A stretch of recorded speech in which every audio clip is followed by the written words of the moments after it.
Let's talk money एक India की one of the best finance book है। इसको मोनिका हेलन ने लिखा है। इस छोटे से रील में उसकी पूरी चेकलिस्ट समझते हैं। सबसे पहले तो अपना इनकम बढ़ाओ, पैसे कमाना बढ़ाओ बाय बिल्डिंग बिजनेसेस, एसेट्स और अपने यूजफुल स्किल्स बिल्ड करो। इन्वेस्टमेंट और बाकी सब चीजें सेकेंडरी है। सेकंड रूल, तुम्हारे 2 बिजनेस अकाउंट्स बनाओ, एक इनकम अकाउंट और एक एक्सपेंस अकाउंट। इनकम अकाउंट में तुम्हारे सारे इनकम्स आने चाहिए, अलग अलग जगह से एक जगह पे आने चाहिए। और एक्सपेंस अकाउंट में तुम्हारे जो भी मंथली खर्चा है, महीने का खर्चा है, जैसे 20-25 हज़ार रुपए, वो उसमें डालो। जैसे ही तुम्हारी सैलरी आ जाती है तो 25 हज़ार रुपए तुम्हारे एक्सपेंस अकाउंट में डाल दो और उससे ही एक्सपेंस करो और बचा हुआ जो भी पैसा है वो सारा इन्वेस्ट करो। 4 से 5 हज़ार तुम लिक्विड फंड तुम्हारे इसमें रख सकते हो। रूल नंबर 3, इमरजेंसी फंड बनाओ। अगर तुम्हारा मंथली खर्चा 20 हज़ार रुपए है तो अगले 6 महीने के एक्सपेंसेस मतलब 1,20,000 रुपए का इमरजेंसी फंड बनाओ। इसको लिक्विड म्यूचुअल फंड में डाल सकते हैं। इस पैसे को सिर्फ और सिर्फ इमरजेंसी में टच करो। एक बार इमरजेंसी फंड रेडी हो गया तो ही इन्वेस्टमेंट स्टार्ट करो। रूल नंबर 4, जल्दी से जल्दी हेल्थ इंश्योरेंस लो पूरे फैमिली के लिए। तुम्हारे ऑफिस में जो हेल्थ इंश्योरेंस दे रहे हैं वो पक्के में फालतू होगा क्योंकि वो बल्क में लेते हैं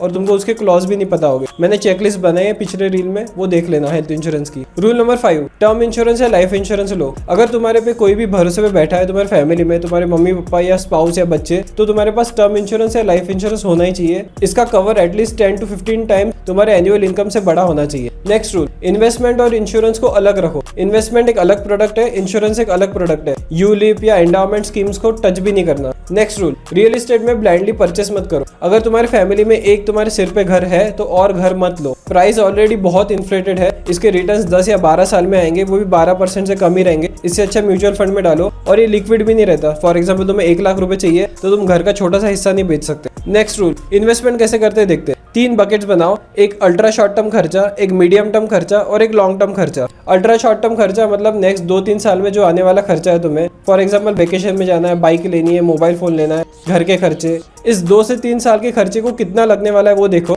और उसको इन्वेस्ट करो कंजर्वेटिव हाइब्रिड म्यूचुअल फंड में। मीडियम टर्म खर्चे मतलब 3 से 7 साल में आने वाले खर्चे, जैसे वेकेशन, घर, शादी, बच्चे। ये खर्चा कितना आने वाले है उसको एस्टिमेट करो और उसको एग्रेसिव हाइब्रिड म्यूचुअल फंड में डालो। फाइनली लॉन्ग टर्म खर्चे मतलब 7 साल से अबव आने वाले खर्चे, फॉर एग्जाम्पल रिटायरमेंट। इसको 100% इक्विटी म्यूचुअल फंड में डालो, जैसे स्मॉल कैप फंड्स। तुम्हारे इन्वेस्टमेंट का 15% इस बकेट में जाना ही चाहिए। Next rule, stay away from any product जो आपको एब्सोल्यूट रिटर्न देने का गारंटी कर रहे हैं। जैसे आज 1 लाख रुपए भरो और 13 साल बाद 30 लाख रुपए मिलेंगे। ये लगता तो अट्रैक्टिव है पर CAGR में देखें तो बहुत कम है। नेक्स्ट छोटे छोटे रूल, जैसे चादर जितनी उतनी पैर फैलाओ, मतलब EMI पे फोन या बैग्स मत लो। Next rule, credit card use नहीं करते आता तो अवॉइड करो, उसको सिर्फ इमरजेंसी और कैशबैक के लिए यूज करो। एंड फाइनल रूल, गोल्ड को एज एन इन्वेस्टमेंट बाय मत करो। बाय करना ही है तो gold as a government bond buy करो और उसको अपने पूरे पोर्टफोलियो का 5% ही रहने दो। सब्सक्राइब करो ऐसे और चेकलिस्ट सुनने के लिए।